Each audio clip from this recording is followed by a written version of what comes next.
Joining me today is none other than Darcus Beese, former president and CEO of Island Records. Well, you've signed some of the biggest artists of our generation. Amy Winehouse. Sabrina Carpenter! So let's talk a little bit more about Amy Winehouse. I didn't know how big she could have been. I just knew that she was just a dope character and she was just super talented. Could you take me back to your roots? Growing up in Britain in the 70s and 80s, you were either running from the police, fighting with the police, fighting with some white kids that didn't like you, or fighting with some black kids that were from a different area. Could we talk about the ones that got away? My chairman, David Joseph at the time, said to me, "Is it be big?" And I was like, nah. There was one in particular, an artist called... Don't even say Ed Sheeran. Hello and welcome to Exhibit A with me, Abbey Clancy. Today we have got an absolutely incredible guest, someone whose influence in the music industry has shaped the careers of some of the biggest stars on the planet. Joining me today is none other than Darcus Beese, the legendary music A&R and former president and CEO of Island Records, and the man behind signing powerhouse artists like Amy Winehouse, Jessie J, Florence and the Machine, and Sabrina Carpenter. Today, we're diving into Darcus's amazing journey from his humble beginnings to becoming one of the most respected figures in music. We'll explore his secrets for spotting raw talent, how he helped shape the careers of these iconic artists, and what it takes to build a long-lasting success in such a competitive industry. Whether you're passionate about music, creativity, or entrepreneurship, this episode is packed with wisdom and insights that you won't want to miss. So let's jump right in with the amazing Darcus Beese. Abbey. What fucking time do you call this, by the way? I I'm know. going to let the nation know how late you were. I know, I was running on Abbey Clancy time. But can I just say, I was listening to a podcast that you did and you were like, you can never be on time. You're always early. So I'm thinking... Well, that's... hell is he? Well, that's... that was just for the book. But funny enough, I've just, with my medication, and I've upped my medication for ADHD, and just upping the medication, not just today. To be fair, you were supposed to be at 4:00. That was the original time. The original. So I'll let you off. Thank you. but just upping a bit of medication on my my ADHD medication has enabled me to arrive early and on time. It's crazy. Yeah. People go, it's simple just to arrive time, just leave a bit early, but that never used to compute in my head. But I've just upped the medication and I now arrive a lot of places earlier, which is freaking people out. What do you feel about like the medication side of ADHD? Because I've had so many guests on the show who have ADHD and they're extremely successful, creative. You know, some people even think, you know, I could be on the spectrum. Yeah. But I always wonder, does the medication dampen your kind of spirit and creativity, or? Yeah, no, I worried about that because I always thought I had Darcus energy. I thought I was wired differently in a Darcus energy. And when they said you've got ADHD and you should medicate for it, I was worried about dampening down, but it doesn't dampen you down. It just helps you make better decisions because it deals with the executive function of your brain where you're not great at making decisions, whether it's spending money, pontificating. I've definitely got it. Right. all of the above. And it just helped me not press the nuclear button too quickly. I would think about things more. My driving was a lot better. Seriously, my driving, I can drive 20 miles an hour, no problem, not stress. And the other thing was that, because I saw my doctor the other day and I said, it's really weird at the moment because it really feels that I'm having a detached moment where I just don't feel part of what's going on. It's like I can see things happening in front of me. Yeah. And she said, that's because you've lived 50 years without being diagnosed. So stuff just passes you by. And you're just head down and you don't realise how you got from A to B just because you're just head down thinking about other stuff. And she said, it's just keeping you present and you're becoming more aware of the world around you. So I said, I'm not going mad then. I'm not just like having out-of-body experiences. She said, no, you're just seeing the world. Climatizing, maybe? You're climatizing to normality of the world around you rather than you just... That's so interesting, isn't it? It was really interesting. But that must be like a shock to the system, you know, after being undiagnosed for 50 years. It was It was a shock in the sense that my behavior, there was a reason for my behavior. And it wasn't that I was dumb. It wasn't that I was disruptive. It wasn't that I didn't listen. It wasn't that I always forgot. I was literally had this mental health thing called ADHD. Yeah. And it made me realize that my relationships and with my mum, with my family, with artists, with executives, with friends, was all through the lens of ADHD. Yeah. And once you know that, you then apologize to everybody, and then just course correct. Yeah. Course correct. And because I expected people to be like me. Yeah. You could be resilient. You can go 100 miles an hour. You should be able to ultra focus. You should be able to jump from this to that, to that, to that. And then when I realized that not everybody can do that, then I just had a different way of managing people, talking to people, my family, my wife. Yeah. Because everything goes along with it. Emotional regulation, lack of patience,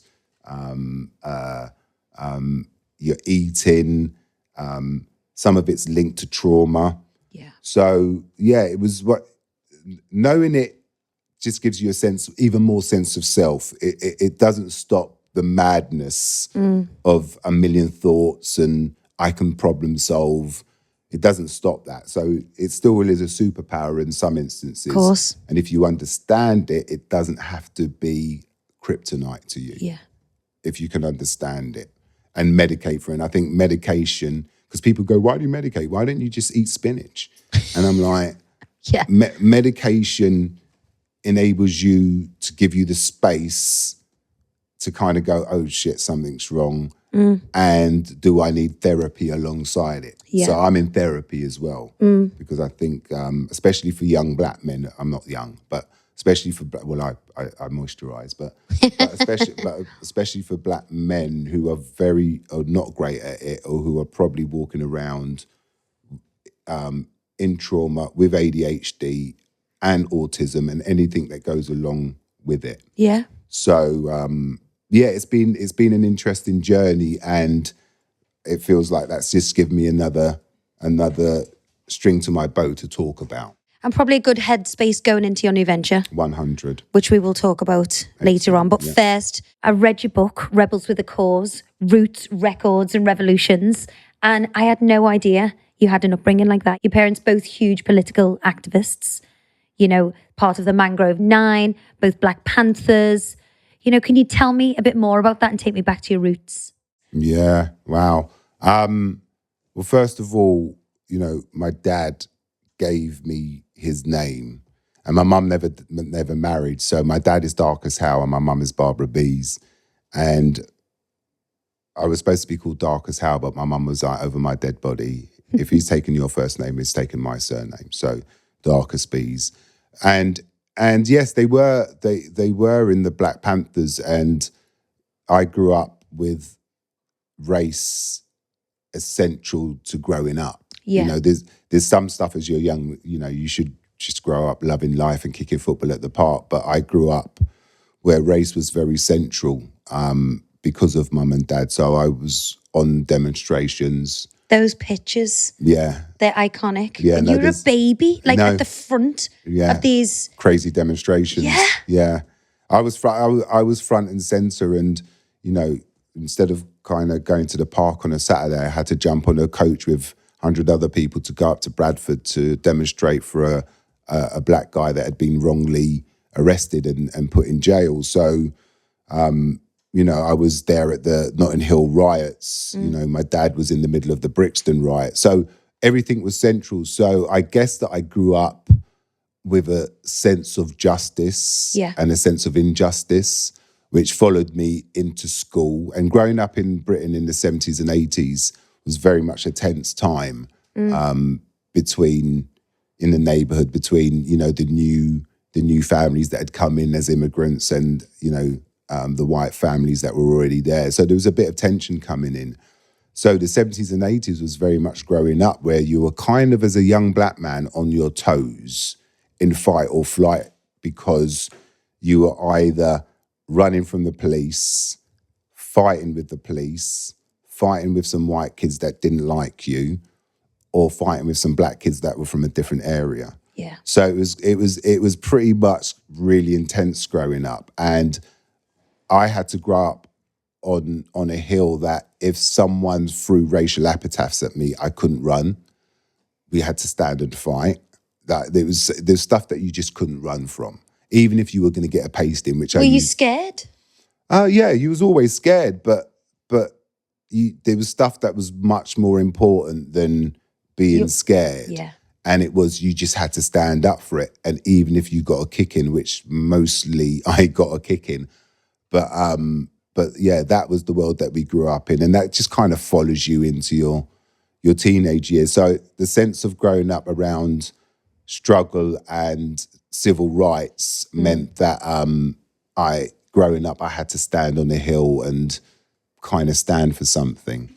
Do you think, you've had a super successful career over 30 years in the music industry. Do you think your upbringing has contributed to your success?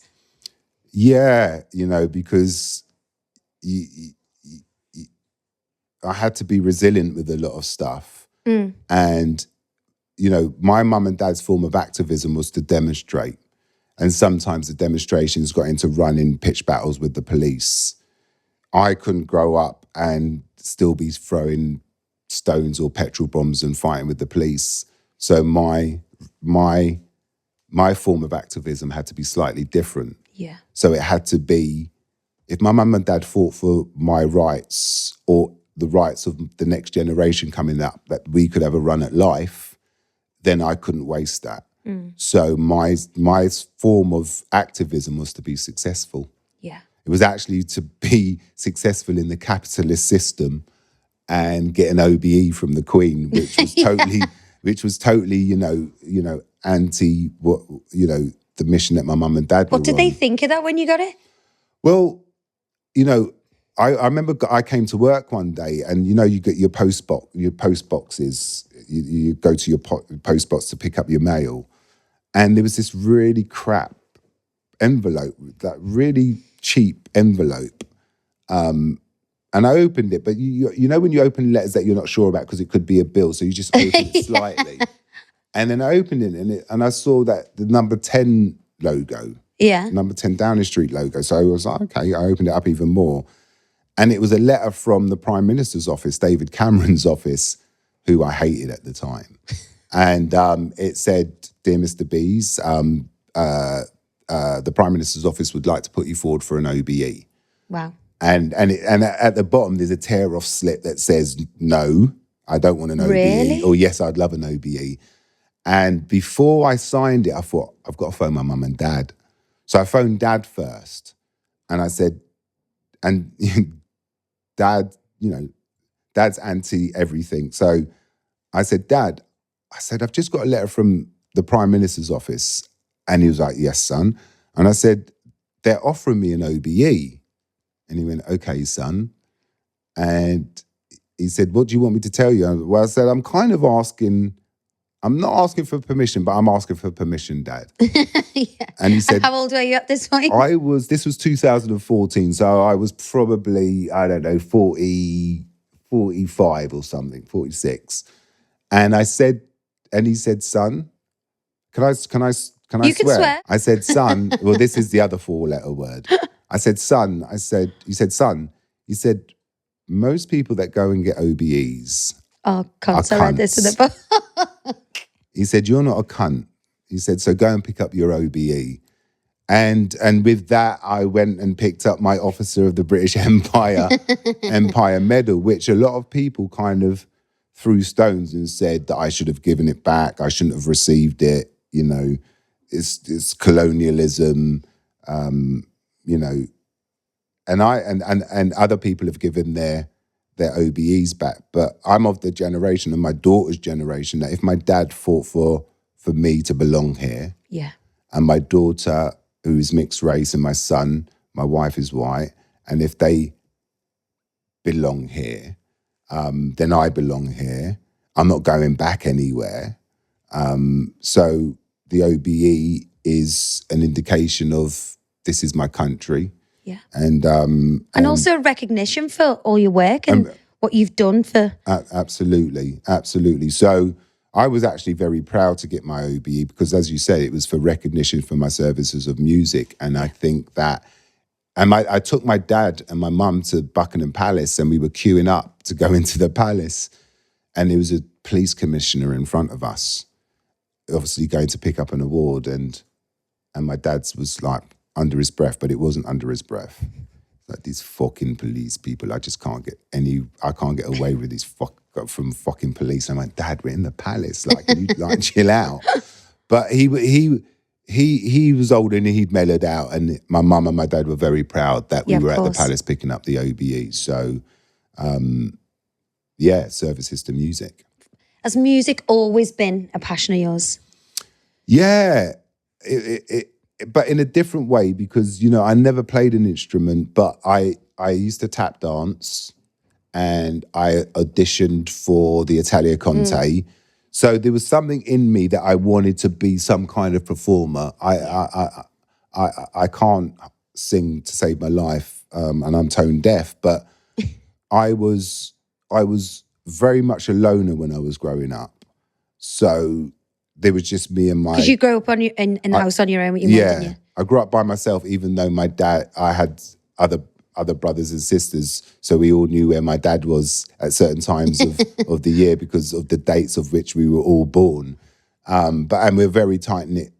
So I used to have this Sony Walkman, and I don't know if anybody's old enough here, but I had one of them. You would wear the cassette out so much that the cassette would snap, and you would figure out how to kind of sellotape it back together again.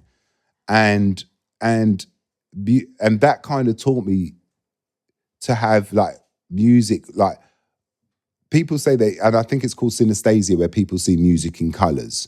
But I have a very visceral reaction around music. I have a very visceral reaction around a lyric. I have a very visceral reaction around melody, a bass line, a snare sound. And those things used to really get me. And I had a real broad palette. And so, music was almost my best friend because I was a real loner. A lot of my friends had brothers and sisters, so they already had their group. So I always felt that I was trying to break into friendship groups. Yeah. So I was more than happy to be by myself. And, I discovered a lot of music just by myself. And, because of the upbringing, which was sometimes traumatic, music was my go-to. Yeah.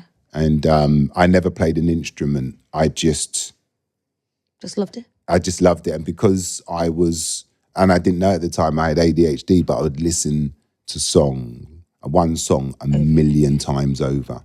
And sometimes I wouldn't even get halfway. I'd rewind it back to the beginning. And so I knew that music had an effect on me. Well, there's a quote in your book, and I hope you know it. It's like, you were saying, like, music it's like a drug. It has the power to change your mood, make you happy, make you sad, make you cry, make you laugh.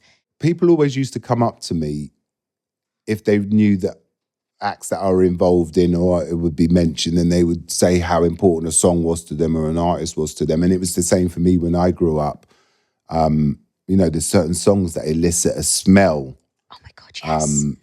It elicits a feeling. So music is very visceral. It soundtracks life. It's important. You play it to people in comas. It brings people back from comas. Yeah.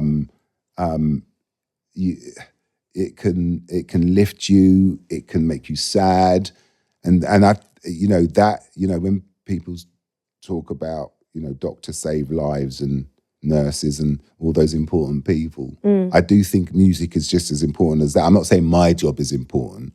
I think music is important, and I love the idea that I've been able to be involved in soundtracking people's lives. That's a lovely sentiment to have, isn't it? Yeah. So you started as a T-boy at Island Records, and still there 30 years later. Take me back to that time.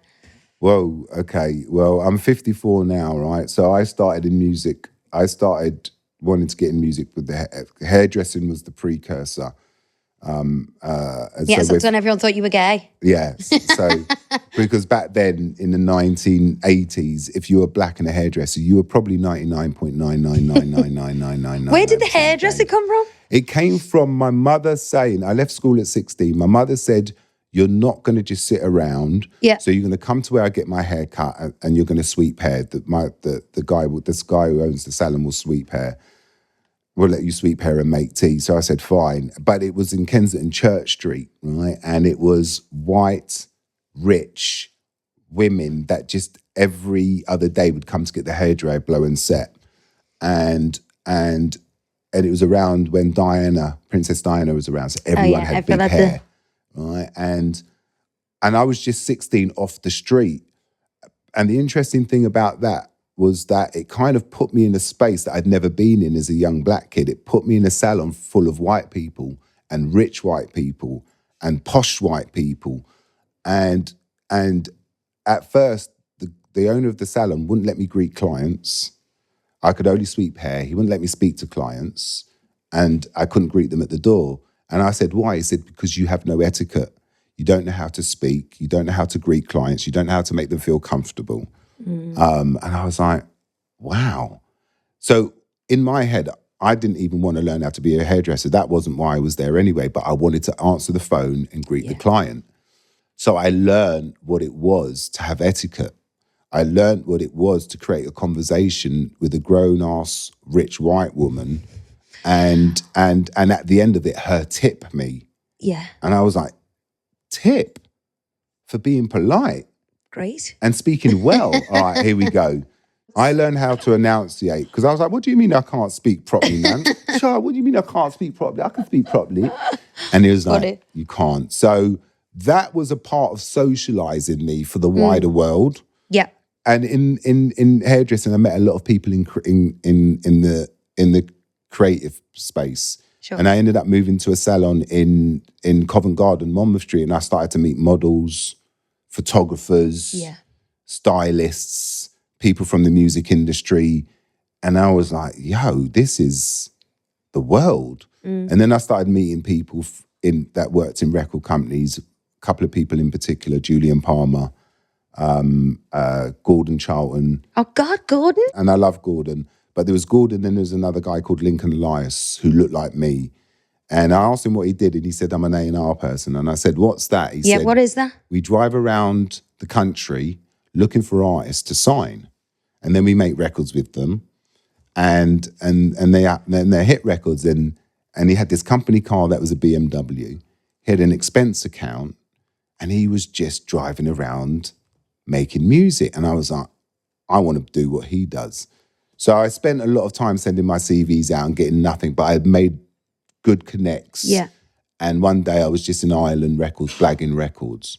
And someone said, there's a kid that's just left promotions, the assistant, why don't you go and ask? And I got an interview. 7 days later, I got a job. And that was after about a year of sending CVs.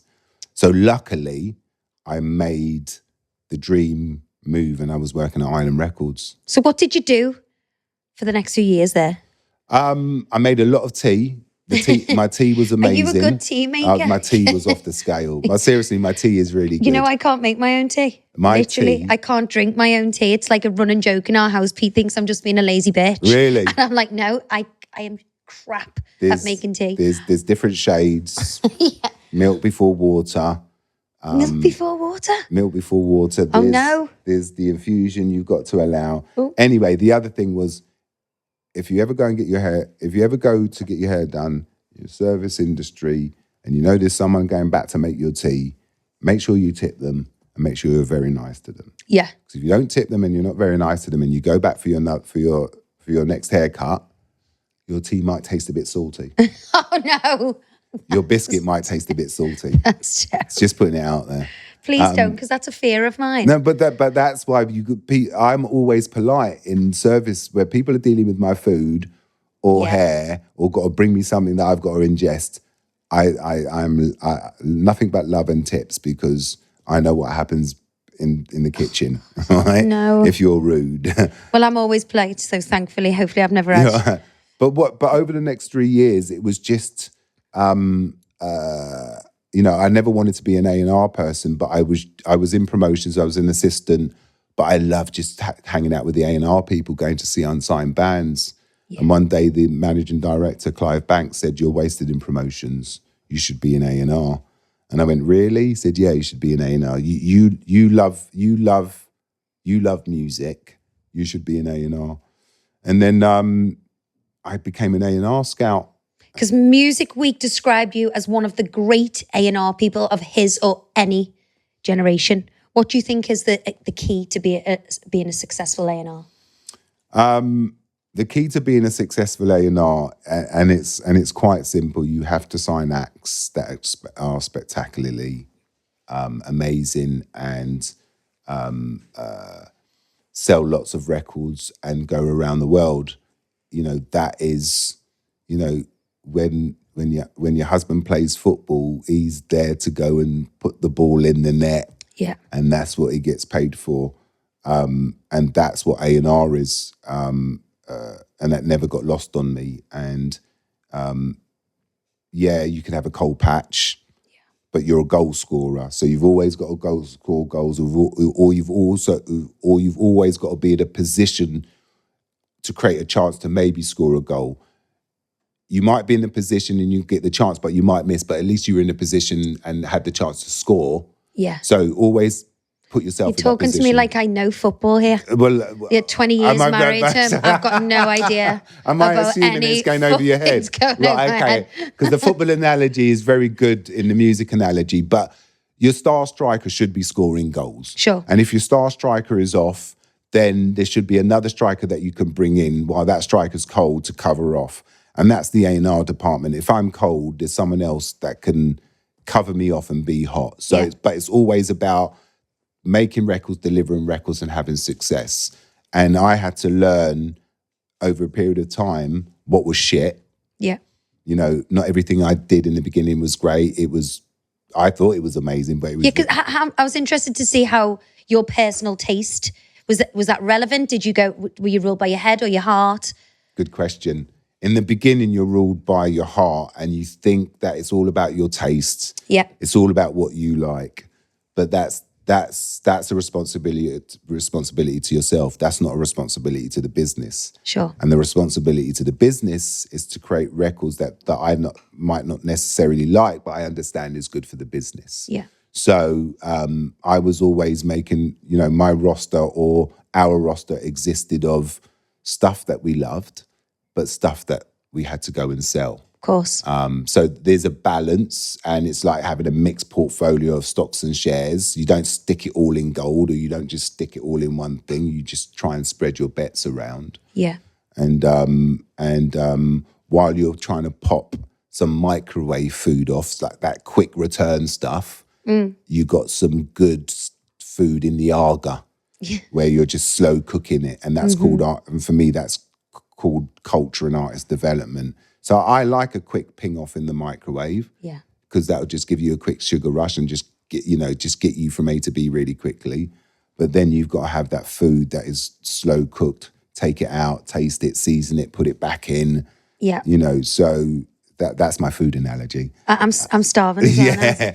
Yeah. So, and good A&R at the end of the day is just that you're able to repeat success. Well, you've signed some of the biggest artists of our generation. Amy Winehouse, Sabrina Carpenter, I love. Yeah. Tayo Cruz, who was like the quickest, didn't he? He had the biggest number one, more than George Michael. Oh, you've done your research, yeah. Babe, I have been researching you. Tayo Cruz, I was so proud of that, and he should have more flowers, but he beat George Michael's record of the fastest record to number one in America. Do you think his song's better than George Michael's? No. No, I don't. No. That was just a pop zeitgeist moment that I was proud of. No, but it was great. Not comparable to George Michael. No way. So let's talk a little bit more about Amy Winehouse. How did you discover her?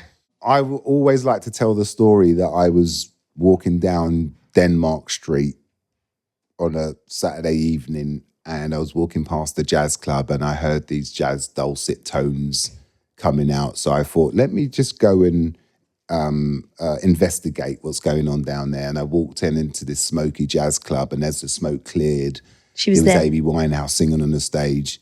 That never happened. Basically, what happened was a producer that I knew really well was just coming to meet me to sell his producer's wares. He was coming to play me his producer's show reel. Yeah. And he was playing. I went, next, next, no, next. And then How long are you given these songs? always verse and chorus, next. And then Amy, this voice came on and he played it. And then he went to stop it at the chorus. I went, no, let it play.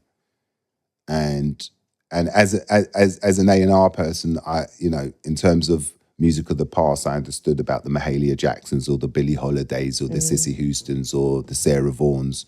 And so if you're aware of those voices, if something comes across and you hear it and you kind of go, who the hell is that? And the manager said, I can't tell you. And I went, you need to tell me who that is. He said, I can't because I'm developing it for 19 Management. Amy was signed to 19 Management at the moment, which was Simon Fuller's management company, Spice Girls and all of that. And he just wouldn't tell me. So like I did back then, there was pre-internet, probably a bit of MySpace, but you really had to kind of go out and do your investigation. You had to drive around, go from studio to studio, ask questions. Hey, do you know this girl that's got a jazz voice that might have been? Because I didn't know her name at the time. Wow. And I bumped into Felix Howard, who was a writer who had worked on the Sugar Babes for me. And I said, have you heard of Amy Winehouse? And he went, no. So I said, have you heard of a jazz singer I've heard that she signed to EMI Publishing? And he went, yeah, Amy Winehouse. I went, how do you know? He said, I'm working with her. I goes, you fucker. Where are you working with her? He said, I'm working with her at EMI Studios. I said, can I come and see her? He went, no. Are you allowed in EMI Studios? No, I wasn't allowed. Island? They wouldn't let me in the EMI Studios. So I found out who the manager was, and it was Nick Szymanski and Nick Godwin, who were working at 19. And I kept calling them, but they wouldn't return my phone calls. So I knew this other guy, Pete Evans, who looked after producers that had produced on the Spice Girls. And I called him and I said, Pete, I need to come and see you because I want to talk to you about Absolute, who are his producers. So we put a meeting in, and I got to the meeting and he said, and I said, Pete, no disrespect, but I actually haven't come to see you. I said, I'm looking for Nick Szymanski and Nick Godwin. And he went, oh, all right, they're around the corner. So he pointed me out to the office, and I walked to the office and I knocked on the door, and I walked in and Nick Szymanski saw me and he was like, oh shit, I've been found. And on the floor was this young girl sitting with her back to me. And she had a load of A4 pieces of paper that were photocopies of her tattoos. And it was before she had the tattoos further up her arm, but she had a lightning bolt on her arm and a bird in a cage on the other arm, on her other forearm. And they were taking photocopies because they were trying to create some imagery for her CD, for a promo CD. And I said to Nick, it's Darcus. And he went, sorry, Darcus. I said, why aren't you returning my phone calls? He's like, yeah, we just wanted to keep this on the down low. And this girl turned around and she looked at me and I said, hi, my name's Darcus. Are you Amy? And she went, yeah. And I went, all right, I'm Darcus. I work at Ireland. And she just went, so? And she just turned back round and carried on working. But that was my first meeting with her. And I got my boss, Nick Gatfield, to meet her. And he came back and she went, she don't half remind me of Bette Midler. Yeah. Right? Which was, but she's a star. And everybody was trying to sign her at the time. And luckily she chose me. And she was, didn't suffer fools gladly. She took up art of jazz very seriously. Her shoe game was off the scale. And her lyrics were Phenomenal. second to none. Yeah. And I didn't know how big she was, how big she could have been. I just knew that she was just a dope character that you would that you'd like to hang out with. You'd like to be your mate. She was cool, and she was just super talented. Like she was writing poems, and there was just one note that she wrote where what would it be to be famous? And she's written this, and I think she wrote while she was in Sylvia Young, and it basically said, I want to sing in front of millions of people. I want people to love my songs. And if I can't, I want to be a roller skating waitress in the Hard Rock or something. Amazing. Singing jazz. So what that said to me, whatever she was going to do, she was going to be singing jazz. It's just about whether she's roller skating or whether she was going to be an artist. But yeah, that was... Amy, for me, was the understanding that I needed to be working with someone that was a career artist. Yeah. And when it all started to, all that, that ended in tragedy, what is the record label's role with that? Do they have a certain responsibility to look after their artists in their personal life, or is that completely out of your hands? I think we're at a place now in terms of direction of travel where the music industry, all industries understand it's their responsibility and duty of care to their staff, or in music to the artists as well. I think Amy was part of that generation of artists and before that weren't allowed to be honest about where they were mentally. And in doing that, everybody self-medicated. And, and self-medication came in many forms, whether it was drugs, drink, self-harm, whatever it is, artists, or go missing, or not turn up for interviews, or whatever it was, they were self-medicating. And no one was being honest. No one was taking responsibility. And then you try and take responsibility in the moment, but by then it's just too late. And so artists come in. It's not the music industry that does it to them. They've already come in broken, but no one's been diagnosed. Yeah. No one understands everything. Oh, just wipe the tears off and just go to work. Or you're not depressed, you're just a bit unhappy. And, I realized when I was, that when I wasn't diagnosed, that now that I was diagnosed, that there was a lot of time that I was in depression and I was self-medicating. And that wasn't just, over-the-counter stuff. So when it happened with Amy, everybody had to reset, and everybody had to take responsibility from anybody that's part of their lives, from when they leave home, when they come to work, when they go on tour, when they come home. Everybody has a duty of care. And so, after Amy, I threatened to pull certain artist tours. I was zero tolerance with artists, with staff. If staff needed a sabbatical, take it, because it could be the difference between life or death. If you don't, it's the difference between life or death at the extreme. At the extreme, and in between that, it's mental health is part and parcel. Keeping people healthy and mental health makes people come to work and create increased productivity. So even if you want your productivity to increase, look after your staff. Yeah. So in the book, for me, the mental health thing and that strand of mental health is really important, because I hit a brick wall, and if you're going to be super successful, you're going to give up something to be super successful. Yeah. And whether that's time or being present in the room or your health, to be super successful, to get to that 1%, you're going to have to give up something. Sacrifice something. And a lot of people just do it and not recognize that. So if you're going to do it and recognize it, have a bit of balance with it. Yeah. Because now, when I look back, being famous, being rich, being super successful, and too soon ends in doesn't end in a good way. No. Well, look at Liam Payne today. I mean, My God, I feel sick over that. That is basically what I'm talking. That's where we kind of get into that.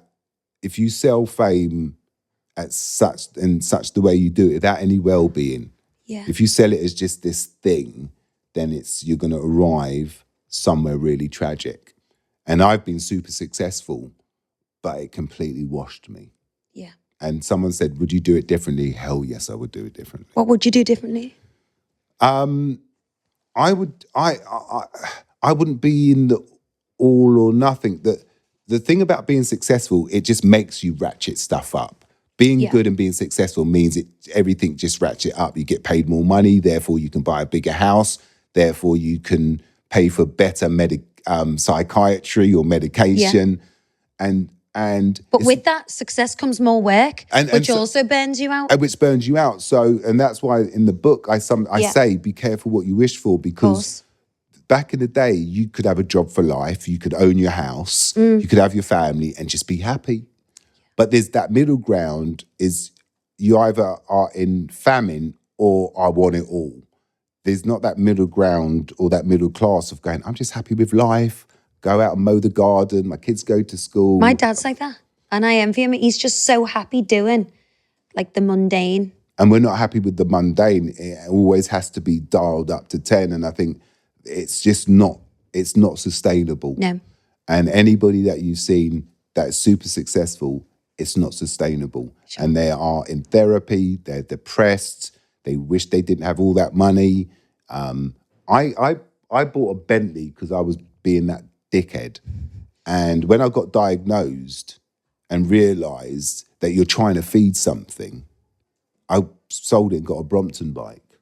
So there are some things that aren't that important. So success is good, but there's some other stuff that goes with it that's not that important. Obviously, you've signed some of the biggest names in the biz, but can we talk about the ones that got away? Obviously, Genie Queen. Genie Queen. You know, no one knows how we met. I was watching you on Radio X when they played the Genie Queen record. I could have killed him. No, how old was I? I must have been 17. You were young. So you were very, I'm not going to use the word gobby, but you were very like, I was so confident then. Yeah, you were super confident. I'm not like that now. Aren't you? God, no. I'm confident with people I know, but I'm very shy. Right, okay. Believe it or not. But I remember I was going up north a lot because I had a band called Ashley and Jackson that were out of Manchester. And then we recorded a lot of their stuff in Liverpool as well. And I'd come across Andy McCluskey. And he had a girl group called Genie Queen that had sampled orchestral maneuvers in the Dark song, right? Yeah, with Just One of Those Days. That's right. Oh my God. That's cringe. Right. And I remember driving all the way up to Liverpool to meet you. And who were the other two in the group? We were like the Sugar Babes. We changed the lineup. Oh, right. Was it one of those? Constantly. It was one of those. Right, Obviously, okay. I remained founder and remained. Right. And then they kicked me out at the end.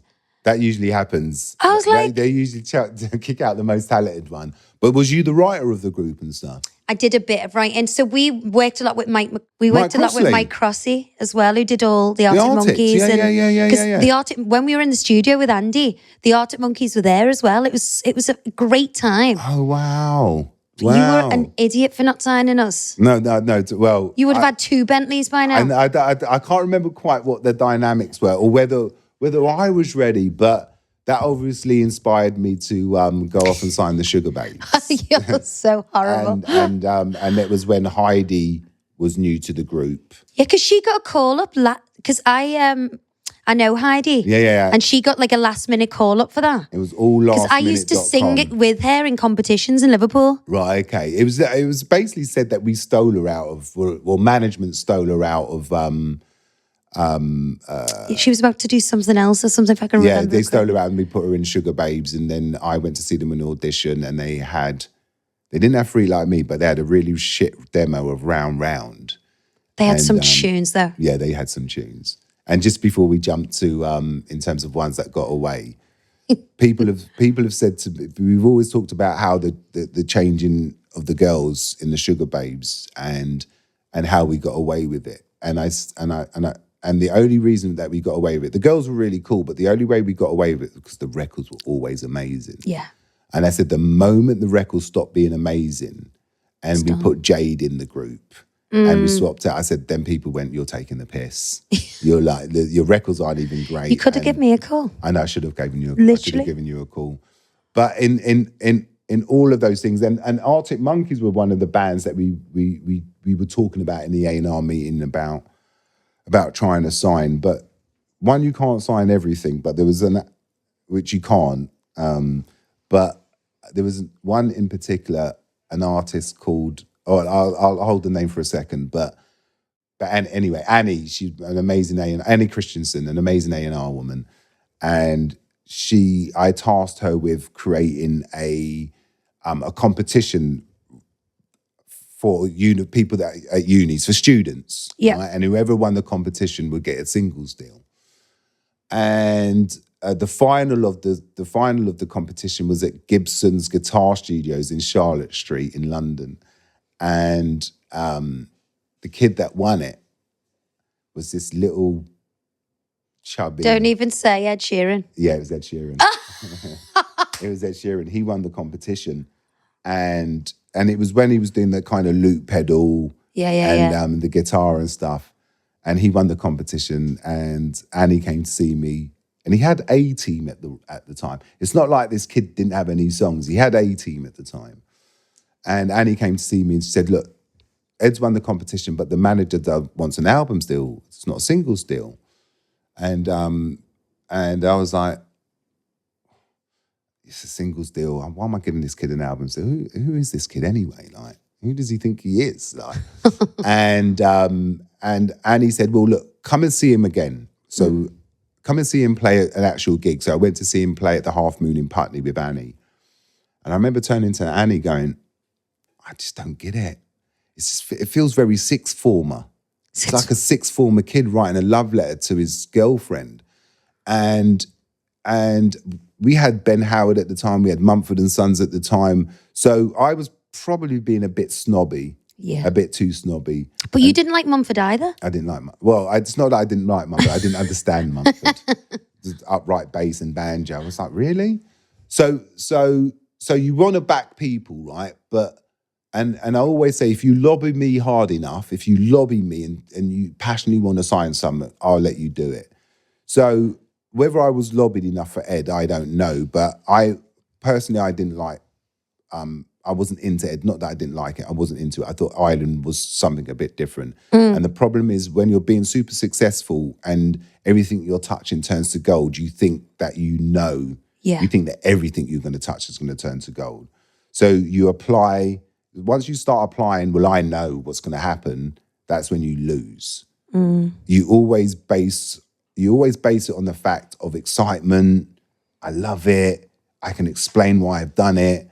And I just got too snobby with it. And we didn't sign Ed.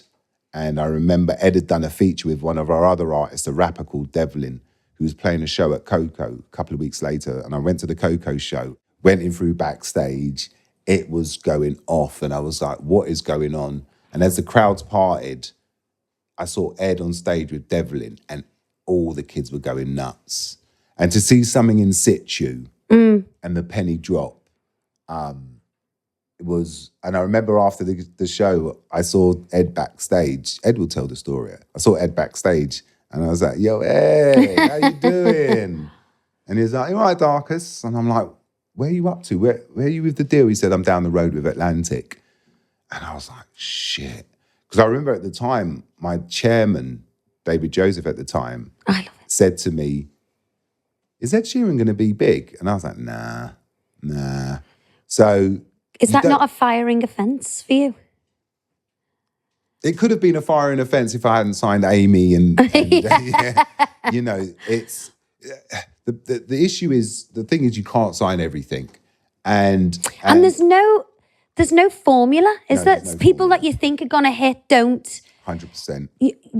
Yeah, you haven't got a crystal ball. I could have signed Ed, and he could have hated being signed by me, and I might not have let him make the record he wanted to make because I didn't think that You didn't get it at the time. that was the right thing to do at the time.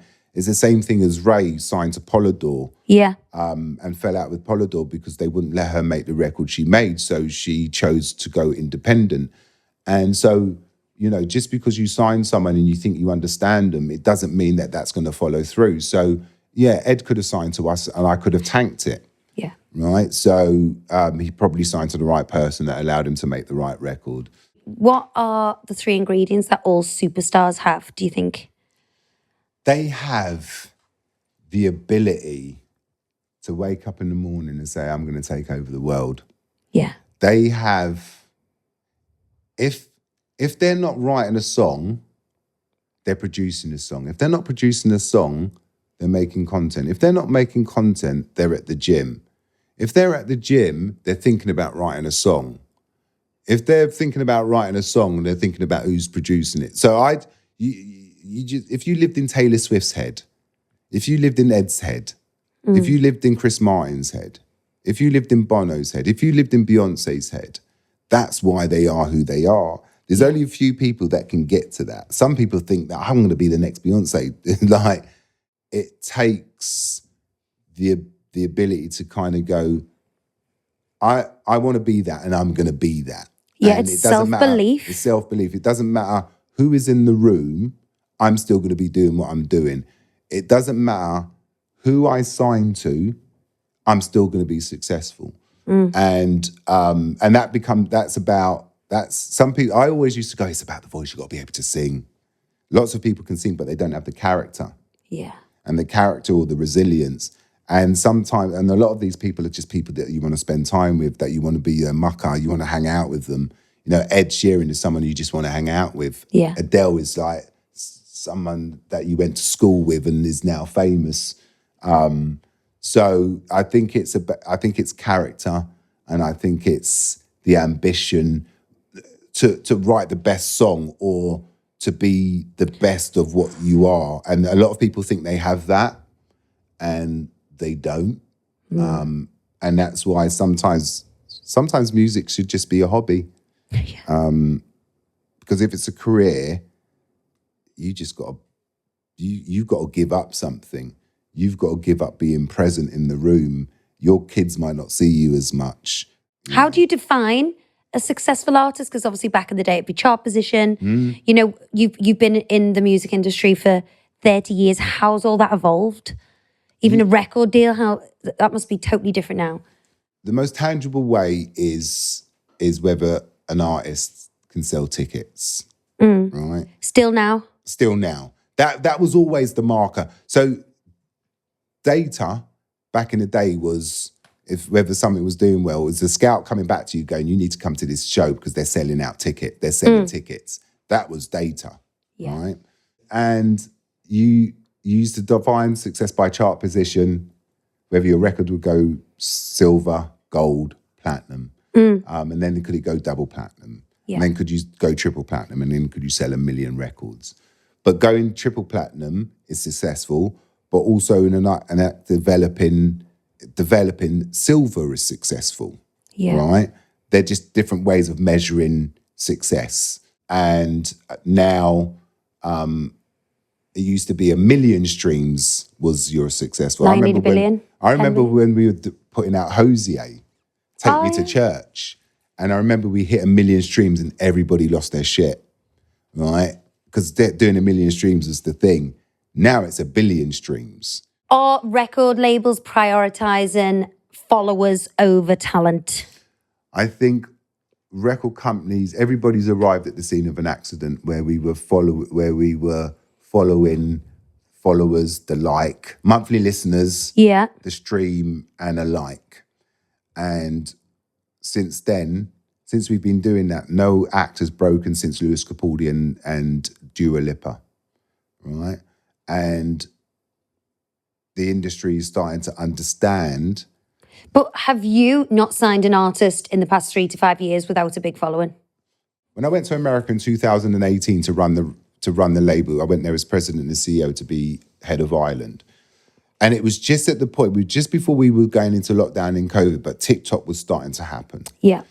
And when we went into full lockdown, TikTok exploded because everybody was in situ. And everybody was in situ making content, and everybody was winning. Everybody was starting podcasts. Everyone was making music from their bedroom, and everybody was winning because we were in situ. But what happened was it drove the prices of the deals up because the TikTok records were popping out of Virility. Yeah. And people were just like, they just started popping up everywhere. So people were chasing them and everything got inflated. And I remember one deal in particular, we were chasing a TikTok record, going off on TikTok. Got there, had a meeting with the guy, lovely guy, loved the idea of signing to Ireland, and spoke to the lawyer, and the deal was $6 million. My God. And I was like, that's my A&R budget for 2 years, we're out. And so in that marketplace, in that heated marketplace, there were other record labels like Interscope, Republic, Columbia, that were more cash rich than me. And they were winning those deals. So I said to the team, we're going to go a different route. But surely there's no longevity with that. So to your point, no longevity, which is why the record industry is where it is at the moment. But I told the team we're going to go in a different direction. And we decided to, with that vision, I did a label deal with this label called Avant-Garden. I did a deal with this jazz singer called Baby Rose. I did a deal with this girl who we went down to Nashville to see play live called Remy Wolf. And then I signed Sabrina Carpenter. And then there was another bunch of acts that we signed that didn't happen. But I signed MIA as well. But the whole point of those acts that I signed was that Avant-Garden was going to give me culture. They were going to give me records that kind of existed in the dance space. Baby Rose was kind of my Amy Winehouse. She was a jazz artist. I signed her out of Atlanta, and she's just made the most amazing record with this jazz band, Bad, Not Good.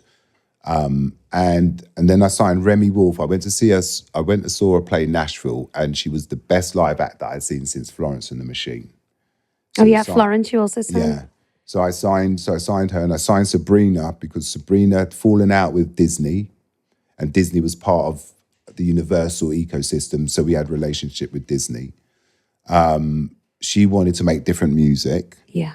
And the idea of her talking to me and her talking to Ireland, she loved the idea. So we signed Sabrina. She's my favourite at the moment. Yeah, it was funny because right at that time, she had a song called Skin that was about a love triangle between her, Olivia Rodrigo, and this other kid that Olivia Rodrigo had split up, that Sabrina had gone off with, and Driving License had been inspired by that, which was Olivia Rodrigo record. So she had this record called Skin, and we literally just did the deal. She was playing me these songs. I said, what's that song about? And she went, it's about the boyfriend that me and Olivia Rodrigo went out with. I went, all right, we're putting that out. We're putting that out. And we literally put that out immediately. But the point I'm making was all four of those artists were about strategy. Sabrina was going to give me some now stuff because people knew her as an actress and as a Disney actor and had made some pop songs. Remy was already welcome to my world and was playing live. Yeah. Baby Rose was starting to bubble in Atlanta and was cultural, and Avant-Garden gave me Emotional Oranges that are now huge in Southeast Asia. So the point I'm making is if you really have a vision for short and long term, then apply it. Because Sabrina is going global now, and I signed her in 2020.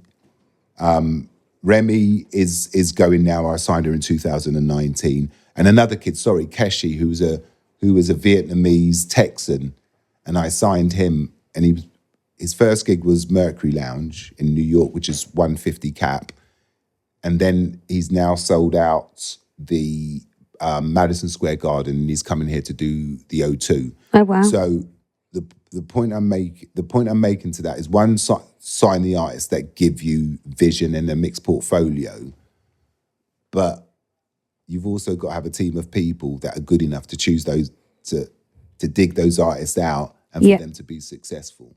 So So when people talk to me about what the success means, it means that you are paid to deliver success. Yeah.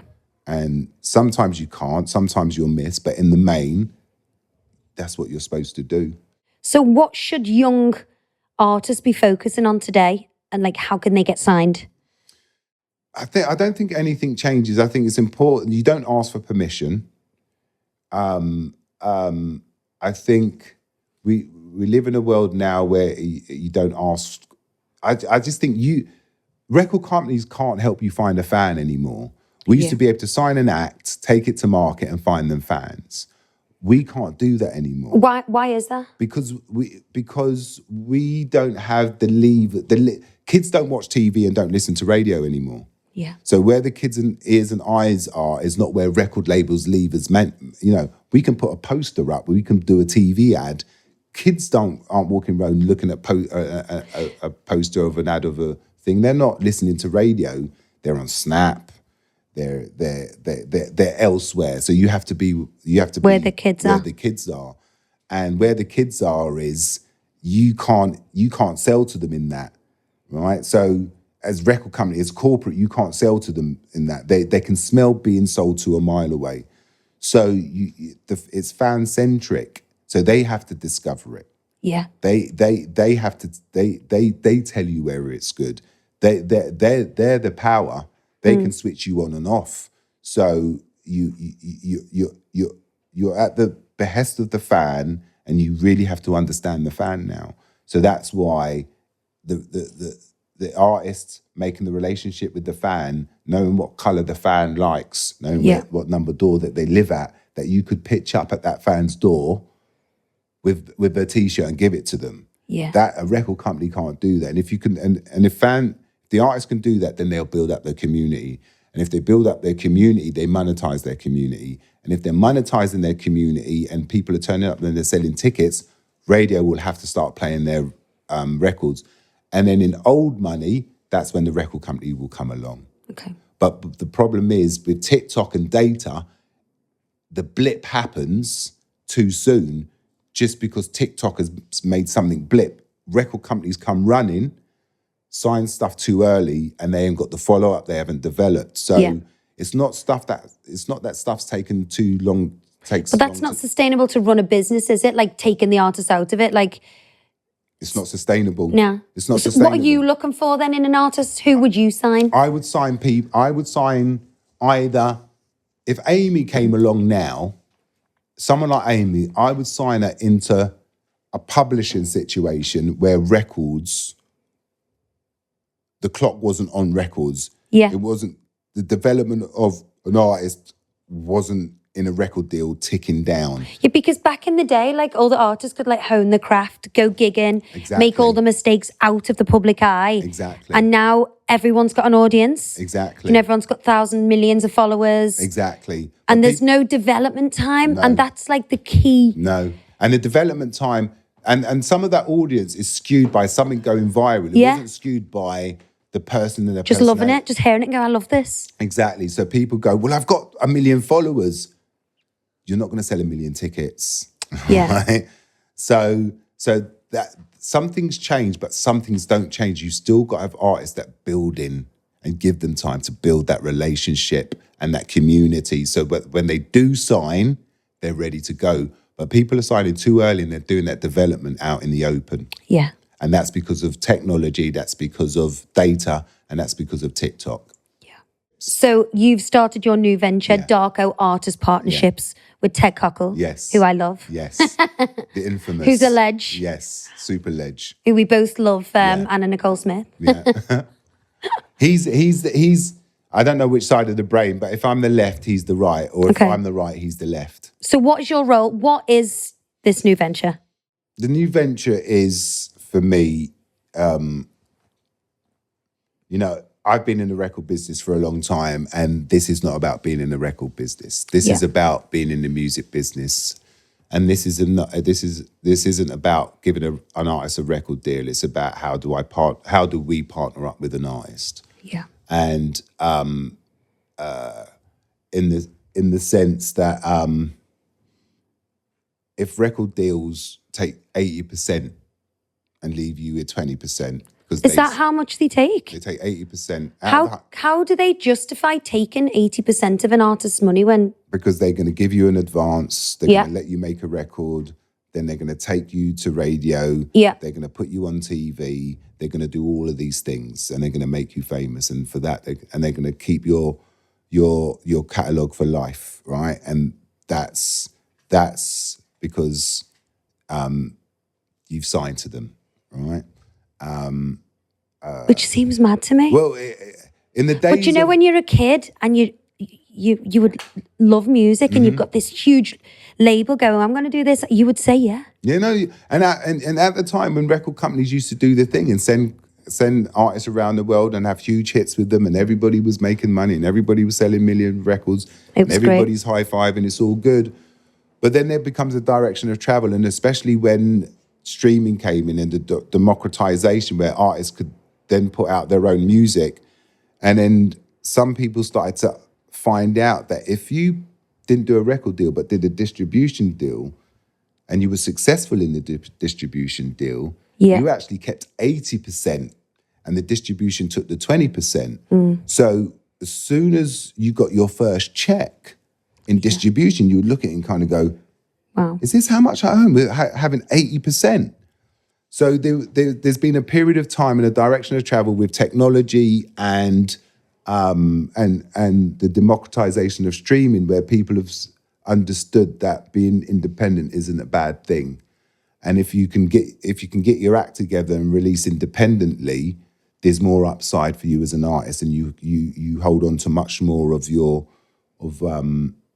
business. Yeah. And you know, the brand deals that come in, you earn off them, and the record company's not taking 80% of everything, right? So that's what you're doing with your new business. You're not doing that. So what I want to do. So you've got the record company model and you've got the distribution model. The distribution model will let you keep 80% and they'll take 20%. Yeah. But they offer no services with that, and the services is, i.e., boots on the ground like me and Ted, having that experience in the room and putting a team of people together that enables that artist to take their music to market and not give up 80% of their shit. So it's basically, what is fair and equitable? Yeah. What does transparency look like? And why we called it used to be called Darko Recordings. Recording says that I'm a record label. Yeah. Recording says that I record music to put out records. I don't put out records. We can make some records as a physical thing, but we are a digitally native company. We're a platform, we're a hub. We partner with artists to the point where artists should be able to keep the lion's share of it. And in return, they get all your expertise. You get the expertise and the services that enable them to go to market and not have a conversation about how do I get your record on radio, but how do I build your community? Yeah. And how do you sell to your community? And if you're putting new music out, how do you grow your community? And sometimes communities don't have to scale up. Sometimes they could be cottage community. Sometimes you could just be like, I've got 10,000 fans, but I know how to speak to them. I know how to sell to them. And that becomes a business. So that in the very first instance, and off that, then I'll talk to you about radio. Then I'll talk to you about getting you on TV. But all that other stuff to me. Well, it's creating a career. You know, it's taking baby steps so you have the longevity instead of just going 0 to 100 overnight. You need a job in music, man. And going back to career, you've had a 30-year career in the music industry. Yeah. To close this up, really, why do you think you have been so successful? I think in the beginning, I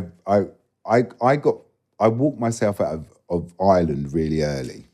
Oh, yeah. Right, and I managed to get back in. And I remember saying, I'm never going to get fired again. I'm never going to do something stupid like walk myself out. And I understood that a career takes a long time. And I was ready for that. So I never after that, I never popped my head over the parapet. I never called it on. Yeah. I wanted to be what's that word when someone you can't get rid of them because they're so good. They're indisposable. Indispensable. Indispensable. I wanted to be. I wanted to be indispensable. Yeah. Just by being liked. Yeah. Because people always ask me, "What is it?" I said, "Just be liked," and people want to keep you around for a bit longer. That you can then learn a bit longer. So I just understood that career was a long road, and I never ever over egged. I never ever went. I've never asked for a pay rise, never asked for a promotion. Only once when I asked because I wanted to buy a flat that I wanted a bit more money, but everything had to be because I was good or the energy was good. Yeah, it was never nepotism. Everything was built on thinking long term. I never let opportunities pass me by. If there was someone in the room I needed to introduce myself, I would do it. And when I learned how to make records, it was because I learned making a lot of shit records. So I wasn't afraid to make shit records. And as soon as I understood that the penny dropped, I could repeat. Yeah. So I always thought long. I always thought in 3 to 6 year incrementals because I always thought if you get the first 3 right, it propels you into the next 3. So I always used to think like that, and it just served me well. What's been your toughest challenge? So as soon as I stopped being Darcus Island, the biggest challenge for me is figuring out who I am without Island. Therapy's helping me do that. Yeah. The medication's helping me do that because the Darcus at work and who you saw was never the real Darcus. But I'd figured out who that was because I had to mask. Yeah. A lot. And I had to be in a lot of different rooms. When people talk about what authentic self is, I was never on my authentic self because if I was my authentic self, I wouldn't have lasted in half the rooms I was in. So you have to, you find this balance where for 30 years, when I finished with Ireland, I was gone. Yeah. I literally did not know who I was. And so therapy and a diagnosis of ADHD and medicating is kind of, I don't want everybody going, oh, but no. But it was that's my biggest challenge at the moment, you know. What's been your greatest achievement? This is a good one because I've had time to think about this. Paying off my mortgage. Paying off my mortgage because when I was working, I remember I got my first flat and the guy said, your mortgage is 25 years. And I was 24 at the time. God. And I was like, so what you're saying is that I've got to pay monthly payments for the next 25 years till I'm 50. And I couldn't get that concept in my head. And A&R was a job that you weren't necessarily going to get to 50 on. And I said, what happens if I miss mortgage payments? He says, your house gets repossessed. So I can't get fired. He said, well, if you get fired, you get 6 months of house protection or insurance protection. So I when I bought the flat, I said, I can't get fired and I'm going to pay my mortgage off. And when I was 49, I paid my mortgage off. And that was probably the most, because that was something that I did plan. Yeah. And people go, well, isn't it your kids? Wasn't it Amy? Wasn't it going to America? No, it was paying off my mortgage. And I actually genuinely mean that. Yeah, that was one of my proudest moments, was paying. But you should be proud of that. Yeah. That's a great achievement. Yeah. But, you know, you can it's very honest. Yeah, no. Because most people say, oh, it's my kids. No, 100%. No, my kids, that's a given. But, and then also kind of, you know, today, you know, signing the, you know, Amy and then doing it again with Sabrina, and Sabrina just being the biggest thing since sliced bread. So when you know, you still got it. Well, Darcus, thank you. I could keep you here all day. That was fascinating for me because music is my passion as well. So thank you so much. Bless you. Darcus Beese! Amazing.